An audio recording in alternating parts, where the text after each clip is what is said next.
Welcome, everyone. Hi, welcome everybody. Thank you for joining us for the second half of our show today on May the 4th, right, Desiree? Yeah, happy Star Wars Day, everybody. It's May the 4th. Yes, we just had a really great conversation with a few filmmakers in this area of Scranton, Pennsylvania, and we're able to talk a little bit about just what Star Wars did for them and how it made them better artists as well as creatives, and really keep the whole momentum going for May the 4th. I mean, this is a national holiday, right? We'd like to think so, but it's not. But yeah, we had a great first half with Tony Susie, Josh Bidwell, and Rich Dries talking about Star Wars and why we love Star Wars and why it's been like this cultural phenomenon. We answered some trivia questions, which we got some right and some wrong. But Very cool. Yes, and for those who don't know me, my name is Luz Cabrales, and I am the co-founder of the Independent Film Creative Hub, as well as Scranton Films. Where here in Scranton, Pennsylvania, we try to bring the film back to Scranton and really foster the filmmaking, special effects, music, anything that has to do with filmmaking, in getting people involved in the arts, as well as getting people motivated for just creating and collaborating together. So thank you so much for joining us today. Desiree, I'll give you the floor. yeah, for those who don't know me, I'm Desiree Zelinsky. I'm also the co-founder of the Independent Film Creative Hub, and I run Meet the Film Society, which is a local filmmaking community here in Northeast Pennsylvania. And I'm also the organizer of the Mystery Box Film Challenge. But we're very excited to have on our episode Marlon Romero. He's a visual effects artist who pushes the creative boundaries while generating optimized solutions for games in VR. We are going to learn more about him and his creative journey in the industry, and also find out his kind of connection with Star Wars as well. Yes, we're very, very excited. Martin has given us his time, very busy time, to talk to us about his connection to Star Wars, of course, but also just what makes him a creative artist. And we haven't had a visual effects artist in the show before, so this will be very, very interesting, just to see sort of how a lot of the games get created, a lot of the VR, virtual reality, and just getting the idea across. So what we're gonna do first is I'm gonna show Martin's demo reel and just some of the work he has done. And then we're gonna bring him in, and we're gonna just have a relax and a chat just about what makes him a great artist. All right, so Yeah. here we go.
Wow, Martin, That's incredible work. that was really, really good Thank stuff. you. Thank you so much for being here. For the second half of the show, we're gonna give you the a couple of questions, but this is very, very laid back, just to kind of get an idea of what you do as a visual effects guy. And again, thank you so much for your time. Of What course. I like to do in this conversation is more for creatives to get motivated, and maybe someone out there is listening, and they may want to get into the visual effects part of the industry, or maybe someone veteran, that's been doing something else, that maybe wants to get into this.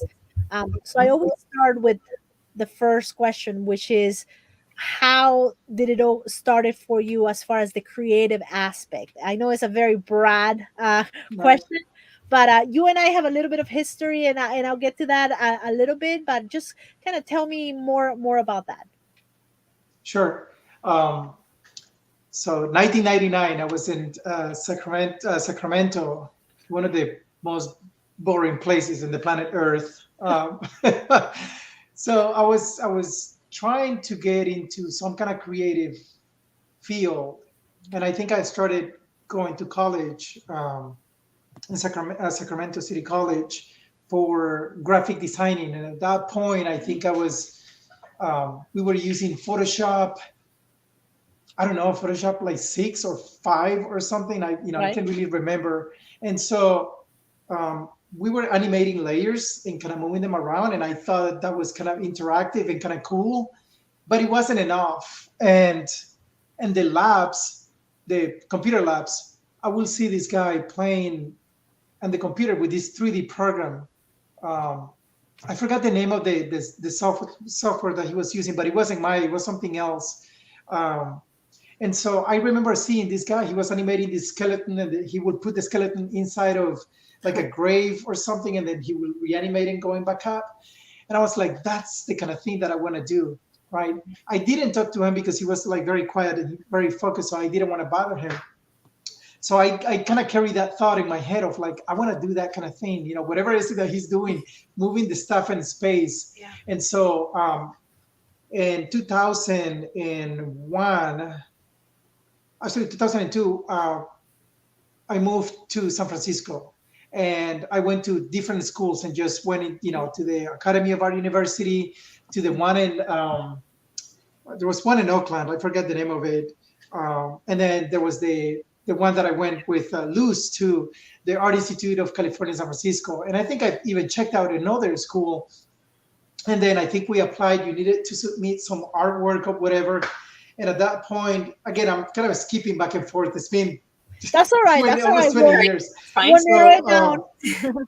I took some classes at San Francisco City College as well, and like drawing classes and things like that. So I brought that over and I showed it to the school, and they said, "Yeah, you can come in. Of course, you can come in. You're great." You know, signing the $100,000 whatever thing that Right. that you're Right. committed to, and I just went in, right, and so I started taking to the animation was the first thing that I went into. It was like frame by frame, like the way that Disney did it, which was amazing to me because I grew up watching a lot of cartoons, Bugs Yeah. Bunny, and all of these things. So everything was like one drawing at a time, one drawing at a time. The problem was that I didn't know how to draw. Like that really wasn't my thing, even though I wanted to do it. Like something wasn't really clicking, right? And regardless of how many classes I took, and people keep saying, "No, just keep doing that. You're gonna get better." It's like, no. Sometimes you don't have that gift. Sometimes you don't have that thing, and it's not going to work out. So quickly, I shifted gears, and I'm like, okay, let's now try 3D modeling and texturing. And Jason Wiener was the instructor at that point that Yeah. we had, and so he was so animated and so full of life or whatever. And if he's watching, he'll remember that I used to be like so fascinated by his energy. And so I did like the 3D aspect of it, and I was really excited about this whole thing. But then again, I was no modeler, right? And then we took 3D animation classes, and that wasn't really it either. And then somehow I discovered lighting and texturing and things like that, and I was like, "Ooh, I like this." So I started kind of like paying attention to the lighting and texturing aspect of the 3D world. And at the same time, I discovered this 3D animation. I'm sorry, this 3D particle system that came with 3D Studio Max. And so I started playing with it, and I started purchasing tutorials from this guy Alan McKay, and I just kind of like kept, like learning in my own. I purchased all of the DVDs that at that point, what was it, company in LA? We're giving props to everybody right now. The Norman School of Visual Effects in Los Okay. Angeles. So I purchased, I think it was like 14 DVDs that Alex Alvarez had released, and I just at that point I was with my girlfriend, and we just like purchased that, and that was the thing that I will do all day, just like watch these tutorials, try to go through them, and the reaction that I will get from people when I was doing these visual effects for mediocre, I guess that they were, the reaction was like, oh, that's interesting, as opposed to like, yeah, no, that's not really it.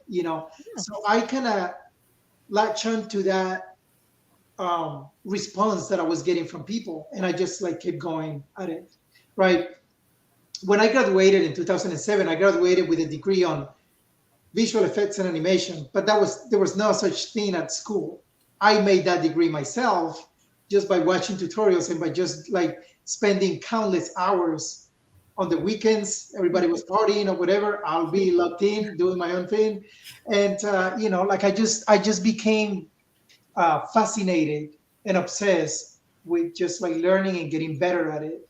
And I mean, the rest, it just brings me to where I am right now.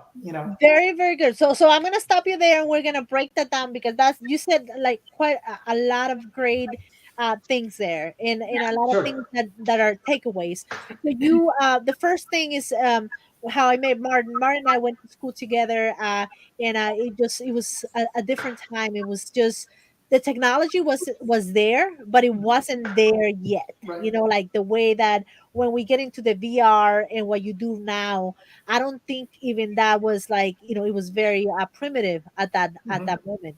So it's really nice how you said that sometimes, you got to tell yourself, like maybe I'm not really good at this, but let me explore something else. Mhm. Right. So I like that about that. And so for people who don't know like your background, the ones that are just starting here, I mean, you are a visual effects artist, but you taught a lot of that yourself. I mean, that is great. That's a great thing to take on, that you are, if you wanted, you're gonna have to like learn it your way because the stuff is not there yet for people to show it to you, right?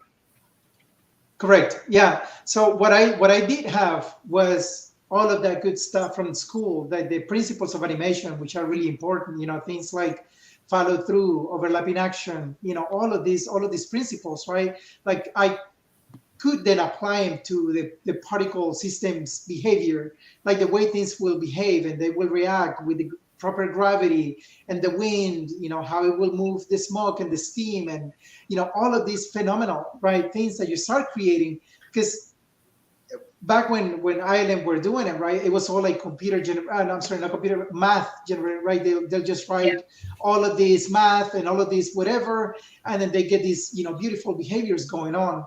um, and so we didn't really get that in school. Nobody was teaching you like how to animate smoke and the velocities of them by using vector math and all of these things. No, there was none of that. It was just, you were just getting simple velocities, x, y, and z positions to move the particles, add some wind and some turbulence, and then you get some kind of behavior, right? Like stuff like that. So it was up to me. Like the more that I learned, the more that I try to execute into my work, and then I just kept exploring new venues, right? That will kind of like push me with the quality of work that I always wanted to go or to be at. Yeah. Okay. No, very cool. Very cool. So that brings us to the other part, and then we can kind of dissect pretty much everything. I know Desiree wants to get a little bit more now on your professional work and what you do, and then Mhm. we're gonna sort of bring it back in a circle again, if you don't mind. So go Sure. right ahead, Desiree. I know you mentioned that you were featured in There Are Special Effects Artists in Video Games Too from Katu was this article, and you were kind of like, it was like a highlight maybe in your career being featured in that article. So what is unique in doing visual effects in games versus for film necessarily? So is there something different between games and film? That's a really good question. And so yeah, that was in Kotaku when that was released. Um, and my name was mentioned there among whatever how many other Yeah. people were there. And it doesn't matter if it would have been even 100 because there's thousands of us out there. So the fact that I was made, featured there, that was a big accomplishment. I guess it's more as for an artist, right? Like you're like, oh wow, you're recognized, right? Because you've been putting so much work, and for Yeah. us, it's just like to see that satisfaction, right? We do care about the money, but for me, it has always been more of the passion of the work. Like I always said, I wanted to get into this business to make enough money to pay for my wives and my kids, whatever, like to pay for the bills. Mhm. But then somehow it became a little bit more than that, and it's like it's a blessing, but at the same time it's your passion, right, that takes you there. So to go back to your point, um, I think, let's see, just wait for that. We can Yeah, talk like about like visual effects in games. I think because so so people, so yeah, I don't want to take away from the film side, because the film side has been, it was like the Star Wars stuff, right? Was there? It was kind of like what created us to go into doing the whole like game things or whatever.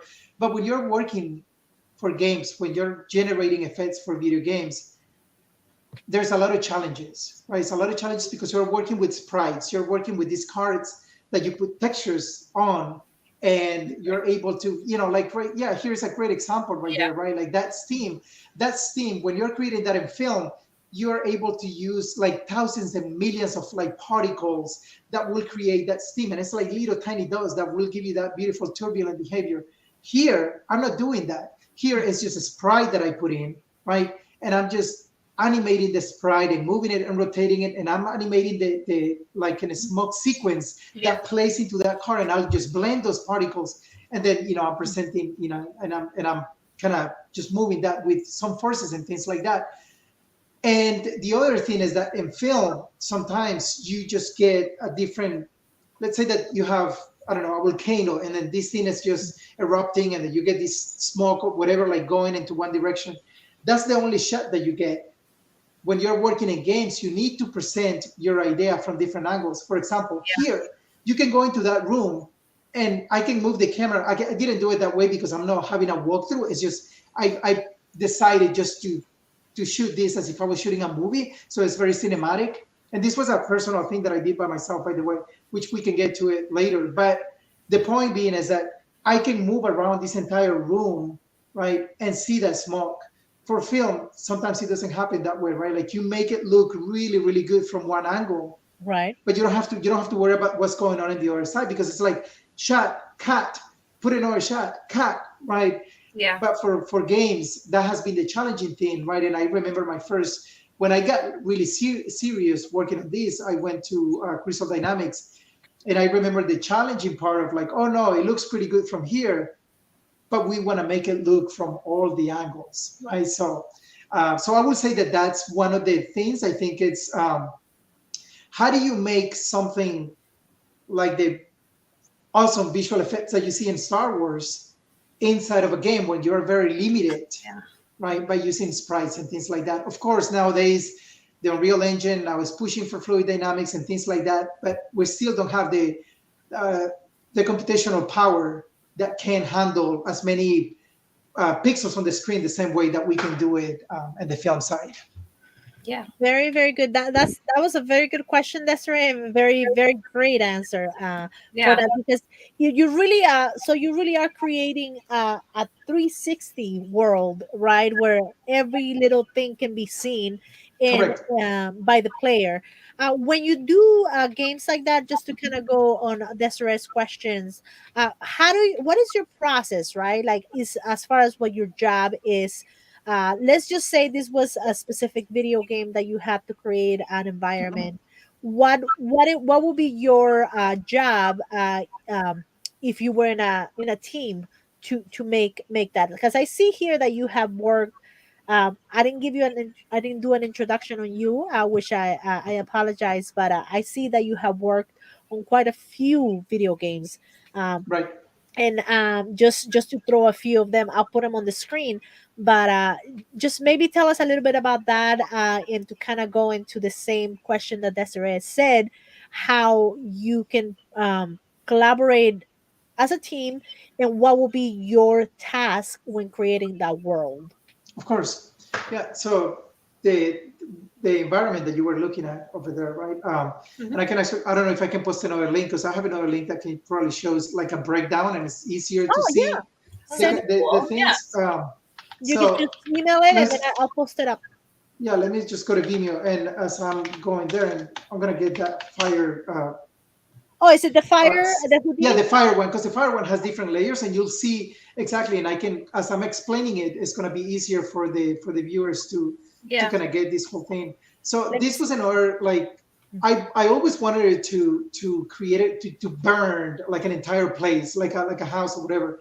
And when I worked at different companies, I didn't really have the opportunity, right? Or I would just get like a little piece, but I never had the chance to do the whole thing. Now, in this case, I am generating all of the fire sequences in a completely different program. I'm using Houdini to generate the fire. So I get Houdini, I set up everything the way that I needed to, and I exported those sequences out. I think I generated like 12 or 13 different kinds of fires, small flames, large flames. Now you can see the different layers here. And this Right. is what the environment artist will do. Somebody will model the house, somebody will do the textures, which usually is the modelers, and somebody will do the lighting. In this case, the models, I just purchased them from the Unreal store. You can just buy those. And then I set up the lighting the way that I wanted to. Since I like lighting so much, I set up this whole lighting and the whole place. Yeah. And but the highlight of what I wanted to do was just set up the fire. So that's kind of like what they will come to me and they will say, "Hey, Martin, we have these buildings that we want to burn or whatever. You know, go ahead." And most companies, they'll probably already have the fire sequences there, but I'm also showing that I can create the fires myself, right? Which is, it takes another skill level, right? Like it's not just, I'm not just setting up like a fire camp, which is what I probably would have done when I was working with, when I was in school with Luz. I probably would have done just a fire camp as my first big project. And Right. this time around, since it's been years of experience, right? I can leverage a lot of my skills to like generate all kinds of stuff and then just output, something like this, which is, it took maybe 3 weeks to get this whole thing going. Wow. And it's, again, it was a challenge that I wanted to do similar to the sci-fi that you saw before. I was just like, okay, I never done an entire sci-fi project. How can I do that? And I just went in and I purchased the level, did the whole thing. And yeah, Very, very cool. And that's really good, just for people to understand that, people love video games. I mean, I think that is one of right. one of the biggest industries we have, is video games. And just to be able to make those worlds. So how would this differ, right? I see that you have worked on like Call of Duty Black Ops, Cold War, and then I see Ralph Breaks VR, right? Mhm. So like completely different as far as the look of them. You have something that is more for children, something that is a lot more for adults. How Mhm. do you differ your work from that, or is it basically the same idea that you're creating those particles, or however what you do? Yeah, no, it's actually a good question because I keep wondering that myself sometimes. Like, I think that I can reach the level I think that I cannot go past like painting. Like if I were to do 2D animated effects, I think that I wouldn't be able to successfully do that. Okay. But something like Ralph Breaks VR, it's still stylized enough, but I can rely on a lot of the techniques that I used for like realistic stuff. I think realistic stuff is always has been my what is it that I'm trying? I don't know, my lucky charm, my lucky whatever, right? Like that's the thing that has gotten me this far. Just going for realistic stuff. That's kind of like what I prefer. But somehow I have able also to generate and create and successively produce a lot of stylized stuff, right? That is not realistic nor cartoony. So I'm able to still, like cross those boundaries and execute and make it fun. Like for the VR stuff, right? I can only put, or you can only see whatever is available online, because those are venues that you get to walk around with the headset, VR headset, and you have a blaster that you can use to shoot and things like that. So I did a lot of work, but I can't show it over here because it's I'll be giving away the Right, right. No, no, no. Understandable. the experience. But what I'm trying to get to is that when I was working on the VR on Ralph stuff, I was doing things like pancake and like milkshakes and like just fun little things. I was shooting these things that would just like burst with this kind of fun little cutesy things. And when I was working for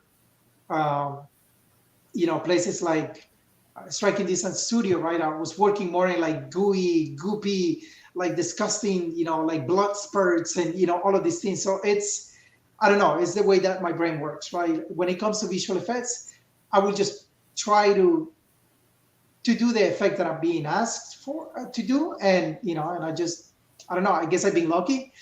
I've been able to experience a different variety of styles, and so far it's worked out pretty well. Yeah. Very, very cool. And as far as the process, that you have worked for many companies, and one of them, because it is made for, you have worked for ILMX Lab, which Right.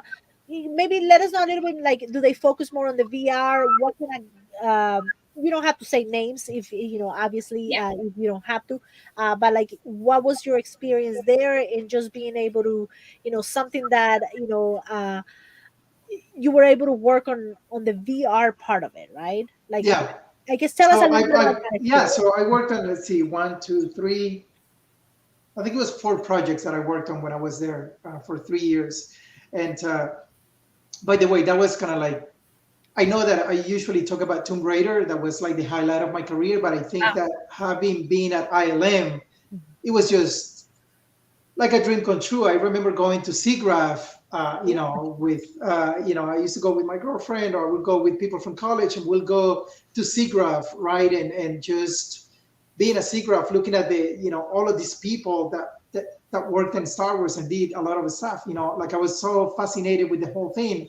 And I remember watching movies and going, oh, I would like to go to ILM one day, like if I can work there one day, that would be awesome. And I worked on that personal project, the sci-fi that I worked on, the one that you were showing earlier today. I showed it to during the interview, and they were like, yeah, we want you here. So I went in, and it was a dream come true to have, to just be there and to meet people, right? That I have seen their names on the credits and things like that. yeah. And of course, I wasn't working in the film side. I was working in the VR stuff. Regardless of that, the fact that I made it there, it was amazing.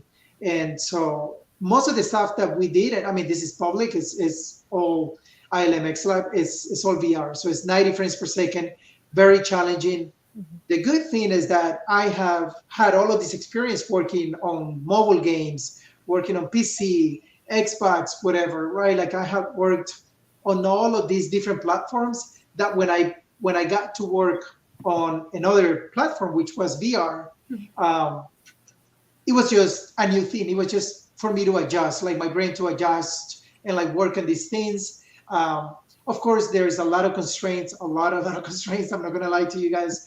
Yeah. But at the end of the day, I was working on, on things like the Star Wars Galaxy's Edge, the Millennium Mhm. Falcon, right? I got to do VFX for that incredible experience. So if you go to Disney, right? If you go to Disneyland and you get to try that, it's like that thing forever be there. And it's like I was able to work and do a little bit of effects for that thing. I wasn't the only one. There were other talented VFX artists as well, but I got to work on that. And that that right there is just, as an artist, you just feel accomplished.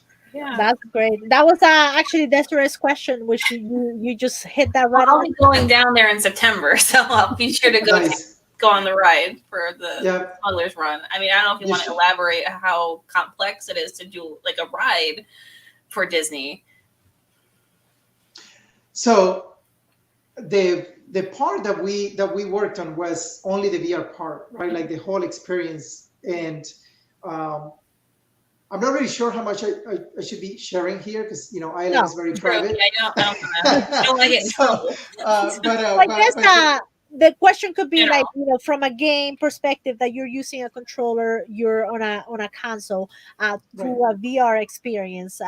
Is it the same process for you as an artist, just to do specific things, or the is it more process is the same. It's very limited, because when you're working in games, you have 30 frames per second, maybe 60 frames per second. Mhm. But now you go to VR and it's like, oh, we need to be, the headset has to be running at 90 frames per second. Oh, wow. Less than that, Mhm. it's gonna give people headaches, and it's just gonna make you Right. nauseated, and you're not gonna like it. So to try to keep that as an effects artist is a lot of, and also environment artists and whoever else is working, because you have to keep in mind lighting. You have to keep in everything is budget, right? Because every time you're turning your head to look at a certain area, it has to be within budget. So I'll give props to the TDs that do a lot of the budget for us, Uh-huh. right? I had an opportunity to work with, an amazing, he was an artist, but he was also very technical, and he was able to just do an amazing job of saving me the grief of just shaving my VFX, right? Because he will accommodate and he will balance a lot of the stuff out. Oh, no, that's Yeah. very interesting. I never thought about that. That because people are putting on this, Headset. VR. Like you have to think about that kind of stuff as well. Like, are people gonna be sick? Are people gonna Yeah. feel nauseous? Very very good on that. Desiree, when you go to Disney, let us know how that. See, now you have a connection that you Yeah. you're gonna be Yeah, looking I'll have to ride the Smugglers ride. for all the video, the VFX for that. So just I guess we're getting a little bit to closing some of the stuff, but I want to make sure that, let's say, what do you love more about visual effects? Like, part of it? I know that you talked about particles, you talked about sprites, like all this stuff, without getting too technical, for the people that don't know all the specifics. But what is it that you love more about this than, let's say, animation or things like that? Right.